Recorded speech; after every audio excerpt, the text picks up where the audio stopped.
Welcome back everyone. नमस्ते सभी को। आज खटस योगा श्रृंखला महर्षि घेरंड में हम बंध के बारे में जानने के प्रयास को प्रारंभ करेंगे। 4 प्रकार के बंध हैं: जालंधर, उड्डयन, मूल बंध और महाबंध। चलिए आज मूल बंध के बारे में जानने के प्रयास को प्रारंभ करते हैं।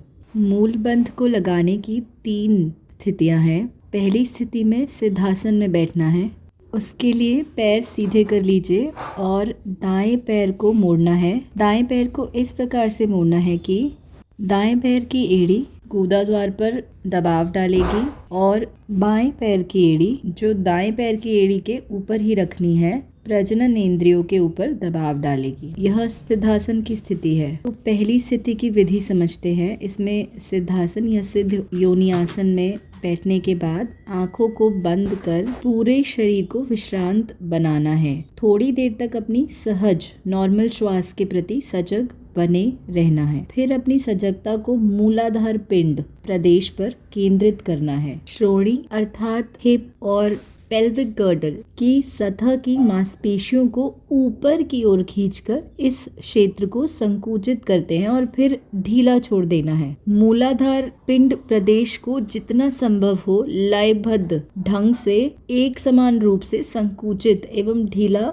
करते जाना है। अब दूसरी स्थिति में मूलाधार पिंड प्रदेश के क्षेत्र को धीरे धीरे संकुचित कर संकुचन की अवस्था को बनाए रखना है और सामान्य श्वास लेते रहना है। श्वास को रोकना नहीं है। शारीरिक संवेदनाओं के प्रति पूरी तरह सजग बने रहना है। जब हम मूलाधार पिंड प्रदेश क्षेत्र को संकुचित करेंगे और उसे रोक कर रखेंगे और श्वास को लेते रहेंगे, इस दौरान हमारे शरीर में जो भी प्रतिक्रियाएं हो रही हैं उनके प्रति सजग अवेयर बने रहना है।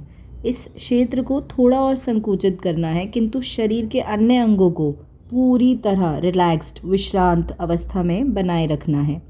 केवल मूलाधार क्षेत्र से संबंधित मांसपेशियों का संकुचन करना है। आरंभ में गूदा एवं मूत्र अवरोधिनी भी साथ में संकुचित होती हैं, किंतु सजगता एवं नियंत्रण बढ़ने के साथ साथ इनका संकुचन कम हो जाएगा और अंत में ऐसी स्थिति आएगी कि अभ्यासी को एड़ी के पीछे केवल एक बिंदु की गति का अभ्यास होगा।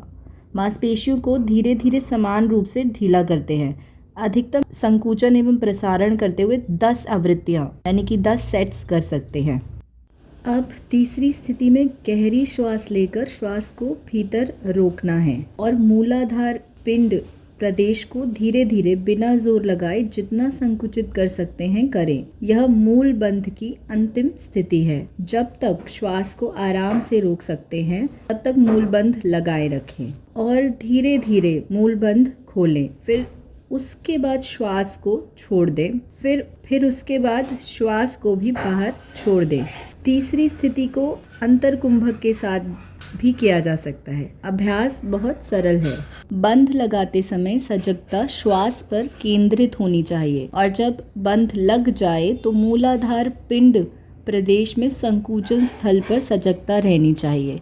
यहाँ तक सुनने के लिए धन्यवाद। अब कल जारी रखेंगे।